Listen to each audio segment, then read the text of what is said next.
Hello, hello, hello. Welcome to the fourth part of this four-part episode on the Nigerian election on the 25th of February 2023. Our guest is Desmond Okumbor, a PhD candidate who is an Oxford SDG Research Fellow. In this episode, we briefly discuss how Nigeria's foreign policy could change. As a linchpin of the regional body ECOWAS, it stands for the Economic Community of West African States, many people will be watching which way the next president goes. Nigeria's vast diaspora would also be on the top of the agenda, as remittance flows, this is money that's sent from abroad back to the home country, amounted to 19 billion US dollars in 2021. This means remittances from Nigerian diaspora play a pretty big role in fueling the local economy. We end on by checking out Google Trends and see which candidates are people searching ahead of this election. One was the second last question before I talk about the Google Trends, what they are, who's being searched for. In terms of foreign policy, if you could just sort of like sum it up, foreign policy, what direction do you think these candidates could take Nigeria? Because Nigeria has a reputation for being somewhat accommodating the West. Would that be wrong, or am I? Well, I think both. Again, this is not a conversation that has been quite that has actually been at the forefront of the campaign. Okay. But you would expect both candidates to basically still hold the same line. I think you would see a more under the Peter Obi. Nigeria is a very powerful country, even regionally. So I think people will be watching. Yeah, because I mean, under Buhari, the current president now, he took a very strong stance in on like making sure that that Nigeria would provide him for not looking for, but like being there for like neighboring countries like Nigeria, for example. Like sending them aid.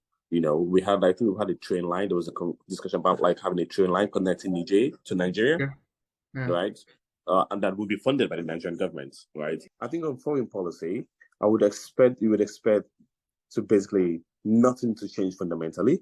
We might see a more vocal Nigeria when it comes to the African issue, especially when we see Peter Obi and Bola Tinubu, or actually even Atiku Abubakar. But Peter Obi has been more vocal about standing up for Nigerians everywhere in the globe. Talking about Nigerian diaspora, they need to be protected. The embassy needs to actually look out for them. So you might see that was pretty much the Ukraine war, I think. Yes, exactly. Right. So you might see a more vocal Nigeria in that sense. I mean, but there's also been a conversation that that Nigeria since 2015 has basically lost its mojo in African politics. It's not as respected, not as seen.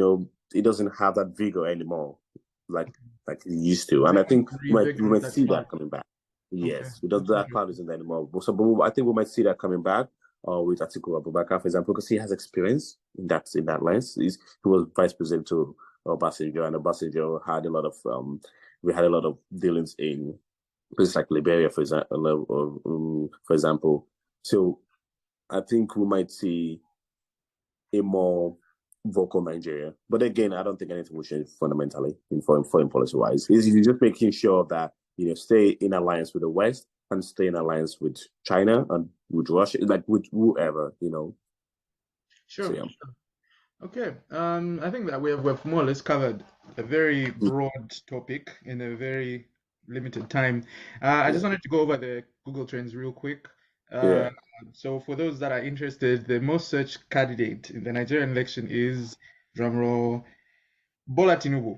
46% of Google searches on Nigeria's 2023 election was Bola Tinubu.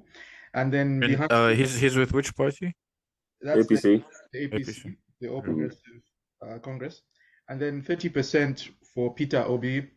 And then 21% for Atiku Abubakar, 3% for Rabiu, Kwankwaso.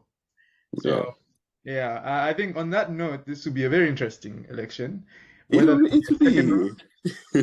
very, very interesting one. Because Bola Tinubu has been in the news a lot, and those have been for very good reasons, and also for very not good reasons for his political campaign. So I think it will be a very tricky one.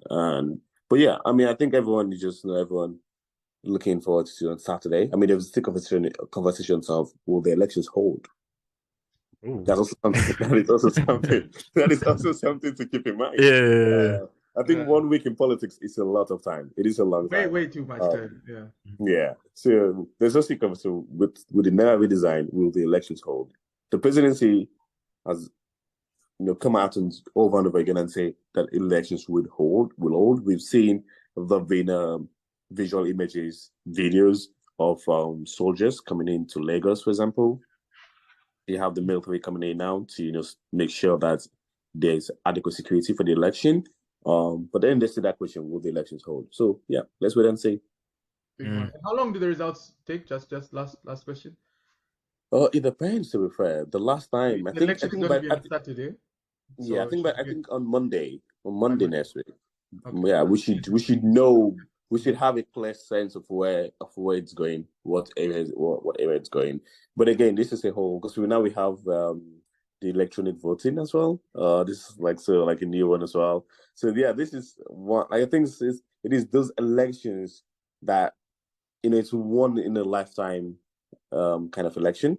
So yeah, so it is exciting. I think everyone, like Nigerians and non-Nigerians, should keep an eye on it because the outcome of the election you can see it as because remember we talk about like the NSAS. And I think if Peter Obi actually wins it, there will be a clear correlation between the NSAS movement and Peter Obi winning the election because the NSAS movement is what I will call the awakening of Nigerian young population.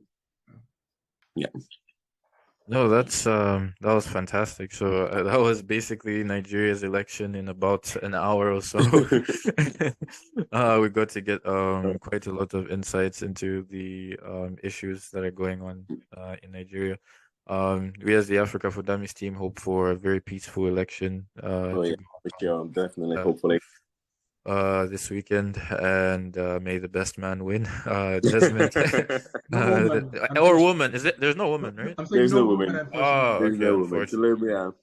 Wow. Yeah. I mean, let's see. Yeah. So Desmond, thank you so much for joining us and speaking to us and to speaking to our viewers. Thank you so much, and definitely bring you back on if we have another issue in Nigeria again. So on behalf of me, Zengi is here. I was about to say on behalf of me and Zengi. I'm so sorry. That's it for me. A human presence among all of these, a feature on the face of our native land just defined. I know that none dare challenge me when I say I am an African.